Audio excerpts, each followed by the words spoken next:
Dans un petit village niché, près d'une ancienne forêt, vivaient deux sœurs, Ella et Sophie, avec leurs parents dans un charmant cottage. Ella, l'aînée, était connue pour sa sagesse et son calme, réfléchissant toujours avant d'agir. Sophie, en revanche, débordait de curiosité et aimait explorer de nouvelles choses sans trop se soucier des conséquences. Un jour, en nettoyant le grenier de leur maison, les sœurs tombèrent sur un vieux coffre en bois verrouillé. De la poussière couvrait sa surface et des sculptures mystérieuses ornaient les bords. Les yeux de Sophie scintillèrent d'excitation. « Je parie qu'il y a quelque chose de merveilleux à l'intérieur. Ouvrons-le. » Ella hésita, son sens de la prudence s'activant. « Peut-être devrions-nous demander à maman ou papa d'abord. Ce coffre a l'air ancien, et qui sait ce qu'il y a dedans. » Mais Sophie, poussée par son esprit aventureux, trouva une vieille clé en fer près du coffre. Sans réfléchir, elle inséra la clé et la tourna. Dans un grincement doux, le couvercle s'ouvrit, révélant un magnifique collier. Il était fait d'or étincelant, avec un pendentif en forme d'étoile complexe, brillant faiblement. « C'est magnifique !» s'exclama Sophie, incapable de résister à la tentation de le toucher.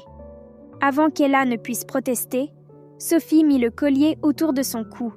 Dès que le pendentif toucha sa peau, une rafale glaciale remplit la pièce, et les fenêtres se fermèrent avec fracas. Le cœur d'Ella s'emballa. « Sophie, enlève-le! Quelque chose ne va pas. » Sophie tira sur le collier, mais il ne bougeait pas. La panique s'installa, alors que le collier commençait à briller de plus en plus fort, se resserrant autour de son cou. L'air dans la pièce devint lourd, et des murmures étranges résonnèrent autour d'elle. « Que se passe-t-il » cria Sophie, la peur visible dans sa voix. Ella se précipita pour l'aider, tirant sur le collier. Mais c'était comme si le bijou avait sa propre volonté. La lumière devint plus intense, et les murmures se transformèrent en une douce incantation. « La vérité te libérera. Réponds aux 3 questions. »« Tu as entendu ça ?» chuchota Ella, les yeux écarquillés de peur. « C'est enchanté. » Sophie, tremblante, acquiesça. « Que faisons-nous » Ella se souvint des vieilles histoires que leur grand-mère leur racontait à propos d'objets magiques dans la forêt. Il doit y avoir un moyen de briser le sort, mais il faut rester calme. Réfléchissons. Déterminée à sauver sa sœur, Ella guida Sophie en bas des escaliers, et elles se dépêchèrent de se rendre à la plus ancienne bibliothèque du village. Là, elles rencontrèrent le vieux Thomas, un sage qui connaissait l'histoire du village et toutes ses légendes. Après avoir entendu leur histoire, le visage de Thomas devint sérieux. « Ah, le collier d'Isadora. Il a été fabriqué il y a longtemps par une ancienne sorcière. Ce collier détient un grand pouvoir, mais il est maudit. Il teste ceux qui le portent en les forçant à affronter la vérité. Pour l'enlever, vous devez résoudre ses énigmes et découvrir son secret caché. » Ella serra les poings. « Nous ferons tout ce qu'il faut. » Thomas hocha la tête et leur tendit un vieux parchemin. « Voici les énigmes. Mais attention, elles deviennent plus difficiles à chaque fois. » Les sœurs rentrèrent chez elles et s'assirent près de la cheminée, déroulant le parchemin.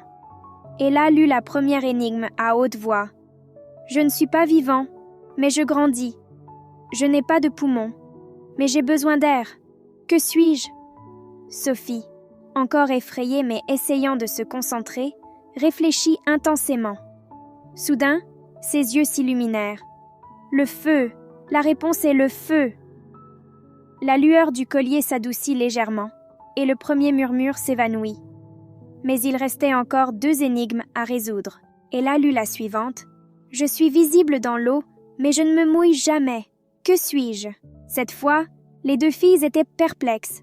Elles réfléchirent pendant des heures, jusqu'à ce que Sophie, regardant le reflet de la lune dans le seau d'eau, s'écria « C'est un reflet !»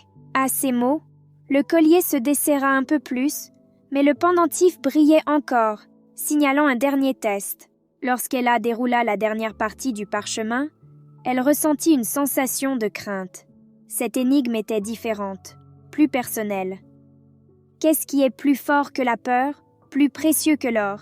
et incassable une fois donné, les filles restèrent silencieuses. Ella pensa à toutes les histoires magiques qu'elles avaient entendues, mais aucune ne lui donnait d'indice.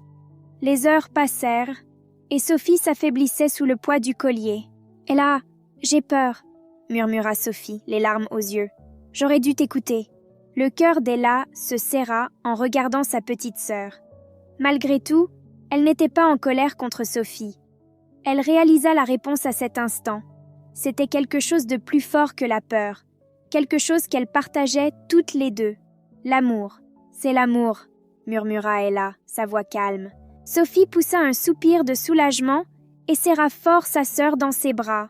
Le collier se desserra instantanément, et la lueur du pendentif s'estompa, avant de finalement se détacher et de tomber dans les mains d'Ella. L'enchantement était brisé. « Merci, Ella. J'avais tellement peur. J'aurais dû t'écouter dès le début. » Ella sourit et dit « C'est bon, nous avons toutes les deux appris quelque chose aujourd'hui. » À partir de ce jour, les sœurs devinrent inséparables. La curiosité de Sophie resta intacte, mais elle demandait toujours conseil à Ella avant de prendre des décisions. Et Ella apprit que parfois, même dans les moments de peur, l'amour et la confiance sont les forces les plus puissantes. Le village ne vit plus jamais le collier enchanté, mais l'histoire de l'aventure d'Ella et Sophie se répandit loin, rappelant à tout le monde que l'amour, la confiance et la sagesse sont les plus grands trésors que l'on puisse posséder. Et n'oubliez pas d'aimer, de commenter et de vous abonner. Merci d'avoir regardé